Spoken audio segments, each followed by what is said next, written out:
आपका प्रश्न है कि सिद्धियां क्या हैं। सिद्धियों के ये इस प्रश्न का बड़ा विस्तृत उत्तर है।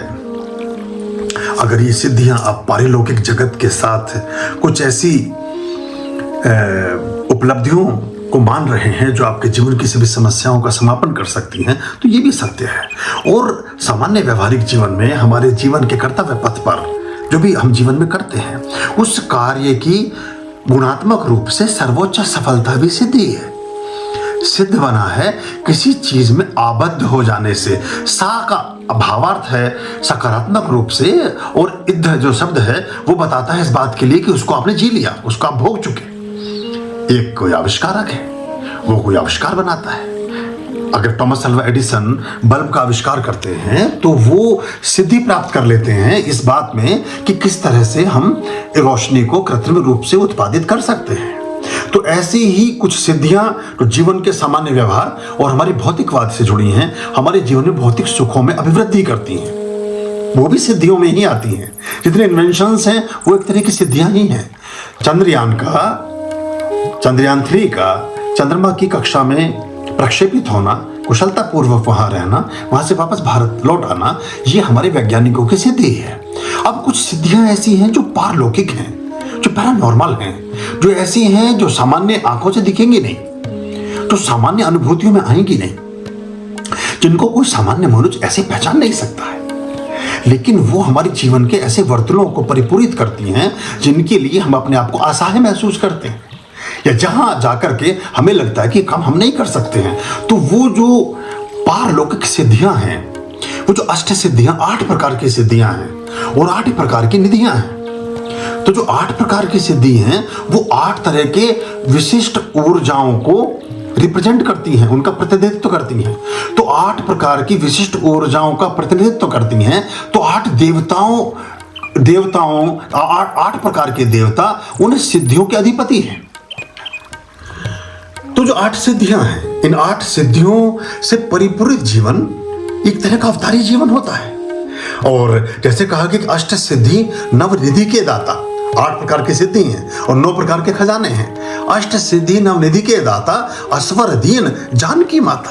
भगवान हनुमान जी के प्रसंग में बात कर रहे हैं तुलसीदास जी, हनुमान चालीसा में आता है। तो जो 8 सिद्धियां हैं, उनमें जो सिद्धियां हैं वो अनिमा सिद्धि है, उनमें लाघिमा सिद्धि है, वो गरिमा सिद्धि है, महिमा सिद्धि है, ईशत्व सिद्धि है, प्राप्य सिद्धि है, प्राकाम्य सिद्धि है, वशित्व सिद्धि है। तो ये जो सिद्धियां हैं, इन सिद्धियों से ही हमारा पूरा जीवन चलता है, संचालित होता है। और जिसके पास ये 8 सिद्धियां हैं वो एक तरह का अवतारी पुरुष हो जाता है। तो जो अनिमा सिद्धि की बात हम करते हैं, अनिमा सिद्धि में व्यक्ति पशु पक्षियों से बात करने में दक्ष हो जाता है। सूक्ष्म रूप से एक लाइन में बोलूंगा। वैसे तो मैं आधा घंटा प्रत्येक सिद्धि के बारे में बात करूंगा और विशिष्ट अंकों में हम उसके बारे में चर्चा करेंगे, लेकिन सामान्य रूप से अगर हम समझें तो अनिमा सिद्धि में सिद्ध व्यक्ति के बारे में कोई प्राणी ऐसा नहीं रह जाता जिनसे वो बात कर सकता है। हनुमान जी जामवंत से भी बात कर रहे हैं, वो पशु पक्षियों से बात कर रहे हैं, वो वानरों से बात कर रहे हैं, वो जो समुद्र में मगरमच्छ है उससे भी बात कर रहे हैं, जो मकर ध्वज का जन्म हुआ, मतलब वो देवताओं से भी बात कर रहे हैं, वो असुरों से भी बात कर रहे हैं, वो मनुष्यों से भी बात कर रहे हैं, वो अब सबसे बात कर रहे हैं। लाघिमा सिद्धि में आदमी सूक्ष्म रूप धरि से ही दिखावा, विकट रूप धरि लंक जरावा। तो कभी आदमी मृण्मय है और कभी चिन्मय है, कभी वो एकदम सूक्ष्म इतना कि अहंकार की तुष्टि के लिए वो चला जाता है राक्षसी के मुख में, वो व्यक्तित्व। हनुमान जी चले जाते हैं कि तुम ही महान हो, लो हम सूक्ष्म हो गए, और निकल फिर बड़े होते हैं तो इतने बड़े कि वो देख करके भयभीत हो जाती हैं। तो गरिमा सिद्धि, जीवन में जितनी प्रकार की गरिमा है, कोई कृत्य ऐसा ना हो जो गरिमा से पूर्ण ना हो। गरिमा सिद्धि है, महिमा जैसा नाम से प्रकट है कि जब महिमा सिद्धि होती है तो हर जगह महिमा होती है। जितने भी आध्यात्मिक गुरु हैं वो महिमा सिद्धि के बिना महिमा मंडित नहीं हो सकते हैं। ईशत्व सिद्धि भगवान श्री कृष्ण उसके सीधे सीधे प्रतीक हैं। प्राकाम्य सिद्धि के प्रतीक हैं। प्राप्य सिद्धि जितने भी महाधनपति हैं जिनके जीवन में सुख और ऐश्वर्य उच्चतम अवस्था में है, वो प्राप्य सिद्धि के बिना नहीं हो सकता है। वशिष्ठ सिद्धि कि एक व्यक्ति, आप उदाहरण के तौर पर कि कहीं भी जा रहा है उसी का गुणगान हो रहा है, जो फैसला ले रहा है, जो निर्णय ले रहा है, उसे निर्णय की पूछ हो रही है, तो वो व्यक्ति वशित्व वाला, यानी कि सब कुछ उसके वश में है। अक्षोम श्री देवदत्त में वशम करो श्री अक्ष, जहां खड़ा होगा वहीं सब कुछ स्तंभित कर देगा। जिससे बात करेगा तो बात करेगा। अंगद खड़े हैं, गाड़ दिया है पैर धरती में, तो कोई हिलाने वाला नहीं है।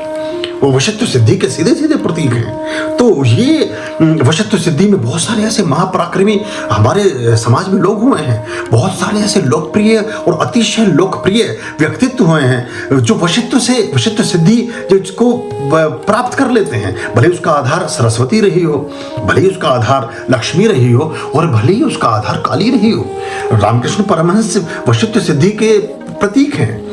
हमारे कई सारे ऐसे नेता हैं, दुनिया के जिस भी देश में जाते हैं उन्हीं की गूंज हो रही होती है। वो वशिष्ठ सिद्धि कहीं ना कहीं उनके साथ काम कर रही होती है। तो ये पर्टिकुलर जिस तरह के गण को, जिस तरह के देवता को, जिस तरह के भगवान को आप आत्मसात करते हैं, उसकी प्रार्थना और उसकी उपासना करते हैं, उसका प्रादुर्भाव आपके जीवन में समाहित होने लगता है। इन सिद्धियों को कैसे करते हैं, इनके क्या पदार्थ हैं, कौन कर सकता है, कौन सिद्धि किस देवता को रिप्रेजेंट करती है, कौन देवता सभी सिद्धियों में समाहित है, किस देवता में सारी सिद्धियां समाहित हैं, किस देवता की पूजा करने से सूक्ष्म रूप से ये सब सिद्धियां प्राप्त कर सकते हैं, किस देवता को प्राप्त करने से, किस देवता की पूजा को प्राप्त करने से, किस देवता की आराधना को आराधने से आपके अंदर किसी विशिष्ट सिद्धि का प्रादुर्भाव होने लगता है।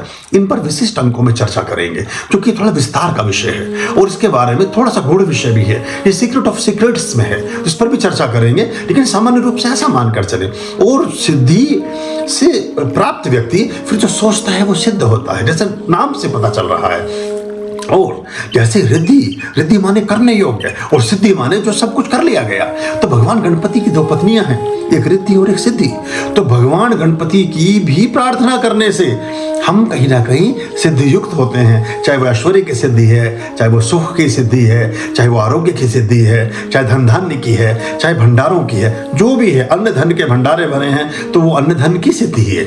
जीवन जो सुखी है, जो आत्मतोष से भरा है, संतोष से भरा है, सभी के कल्याण से भरा है, प्रतिपल परमात्मिक ऊर्जाओं के संकल्प से भरा है, श्रेष्ठ और सनातन मूल्यों के प्रति समर्पित है, वैदिक और आध्यात्मिक सरोकारों से आबद्ध है, वो सिद्धि युक्त है। और आपका जीवन सब तरह से सिद्ध हो सके, आप श्रेष्ठ और अच्छे मार्गों पर जा सके, आपके जीवन में हर ओर पुष्प खिले हों प्रसन्नता के, आनंद के, सुख के, मित्रता के, सौहार्द के, सामंजस्य के, परिणामों के, उच्चतम उपलब्धियों के, ऐसी हमारी कामना है। ओम स्वस्ति अस्तु। ओम नमः शिवाय। आर्याम अभयाम भज रे चित संततम आर्याम अभयाम भज रे